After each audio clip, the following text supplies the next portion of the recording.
We are talking about assassins today, so I thought I would lead in with what I'm going to describe as the best assassination ever shown on Kung Fu theater.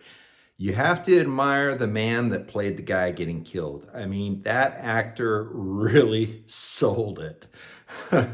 Anyhow, today we're going to talk about The Assassin's Apprentice by Robin Hobb. I am 100% committed to taking all of the YouTube money when this channel gets monetized and giving it to local libraries and literacy programs. If you think that's a great idea, all you got to do is subscribe. Take a minute right now and subscribe. I've never really read any Robin Hobb, and I'm glad for that. And the reason I'm glad for that is because I get to discover her novels in the right here and the right now. In the event that you are one of the 3 people in the whole world that have not read The Assassin's Apprentice, I'm not going to give any spoilers here. Instead, I'm going to try to convince those 3 people to buy this novel and read it. And here's why. First, if you read this book, you're going to get really excited because there are 2 more to complete the trilogy. This is the first of 3. So you're going to get really excited to read those other 2. Second, everyone loves an underdog story. Fitz is our main character, and he's the bastard child of Prince Chivalry. And yeah, weird thing in these novels, apparently parents of nobility name their kids after attributes that they hope that child will undertake later in life. Chivalry. Okay. Have it your way, parent of fictional character. So Prince Chivalry was the next in line to the throne. He would ultimately abdicate the throne, leaving his little brother, Prince Verity, once again, strange name, Verity, truth. Boy, the parents really had some aspirations for their kids, didn't they? Oh, by the way, the third one is Prince Regal. Yeah. Like I said, Prince Chivalry abdicates the throne and he wanders off someplace. Not important.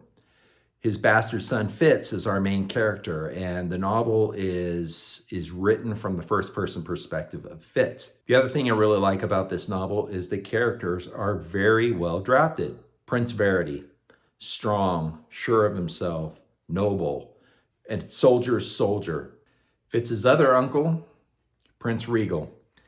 This guy is a dandy. He's foppish. He dresses very extravagantly.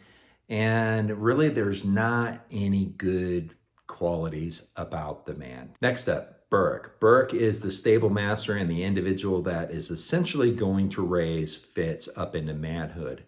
The great thing about Burrich is he's steadfast, he's loyal, and he's fierce. Kind of a man's man. Unfortunately, he's kind of a lonely man. He has no real friends and no real confidants. Essentially, all he has is Fitz. And speaking of loneliness, let's talk about Fitz. Fitz is acutely aware of his status as a bastard. And nobody's going to let him forget that. And it gives him some rather mixed feelings of inferiority. But ultimately, Fitz is a good lad. He tries to do the right thing at all times.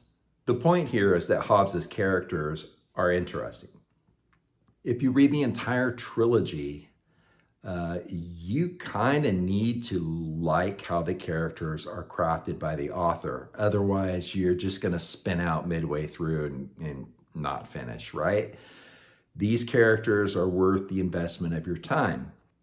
Also, I really like the simplicity of this first novel. Let's go ahead and start with the magic. There's really only 2 branches of magic that are addressed in this novel. And the first is called the wit. And the wit is beast magic, essentially. Fitz has this ability, and it enables him to be inside the minds of animals and communicate kind of telepathically with animals, and they can communicate to him. Here's the downside.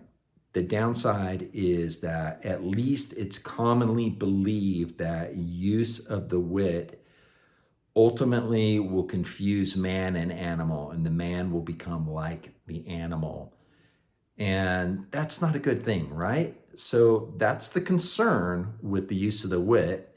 And for that reason, the wit is very much frowned upon. Fitz has this ability, and we're going to see over the course of 3 novels how that turns out.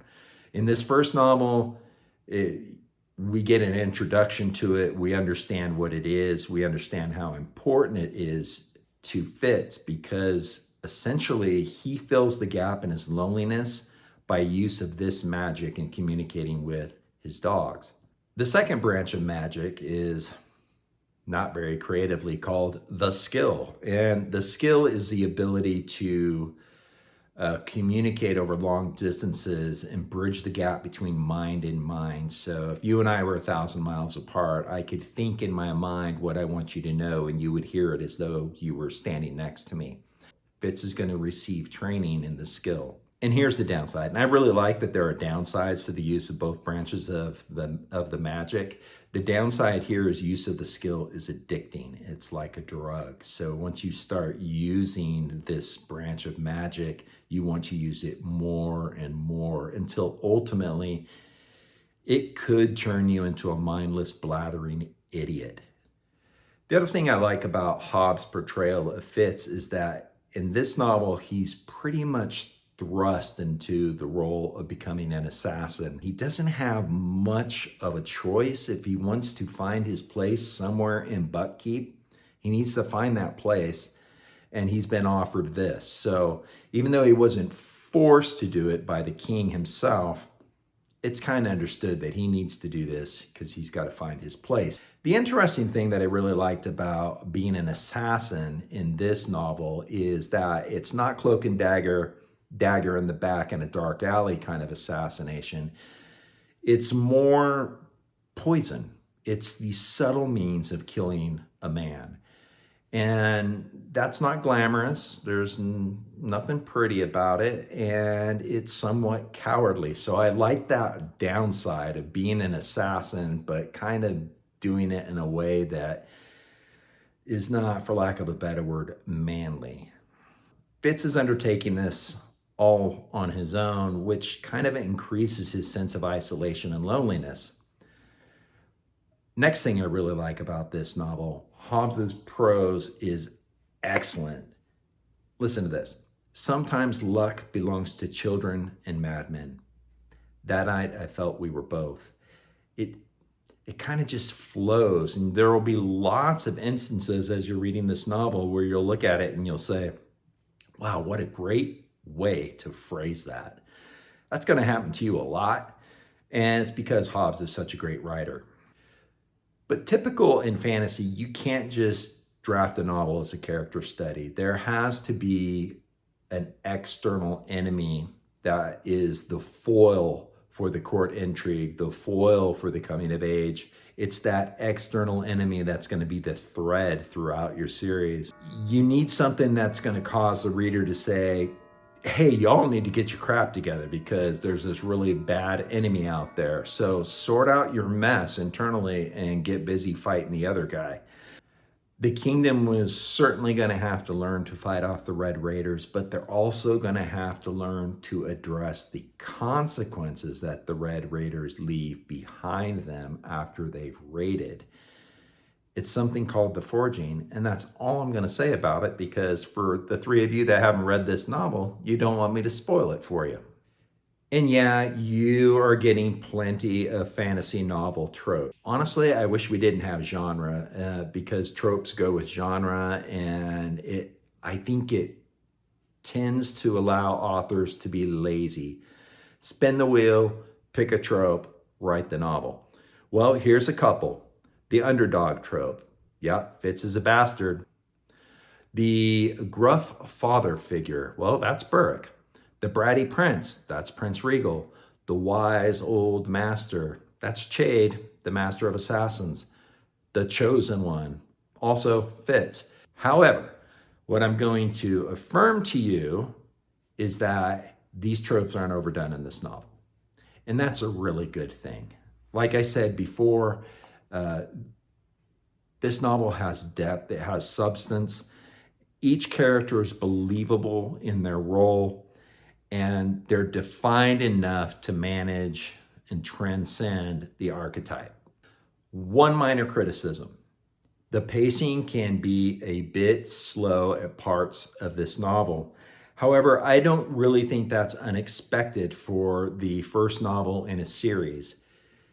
You know, there's a lot of groundwork that Hobbs has to lay in this first novel. She has to essentially build the world brick by brick, establish each character and provide nuance for each character. That takes time and it can slow the story a little bit, but really she can't be faulted for that. This is necessary work that has to be done. And if the test for a first novel in a series is, did it inspire you to want to buy the other novels to complete the story arc, that test is passed in The Assassin's Apprentice. I'm really excited to read the next two books. And so for this one, I'm going to give it 4.25 stars out of 5. With that, right about now, you should be seeing the end screen, and there's a little circle there with me as a naval officer way back in the day. And if you click on that, you can subscribe to the channel. And I will tell you honestly, every single time I get one more subscriber, it really does make me happy. It means that the 5 hours it took to produce the video actually paid off. Somebody liked it. So please subscribe. With that, have a great day and God bless.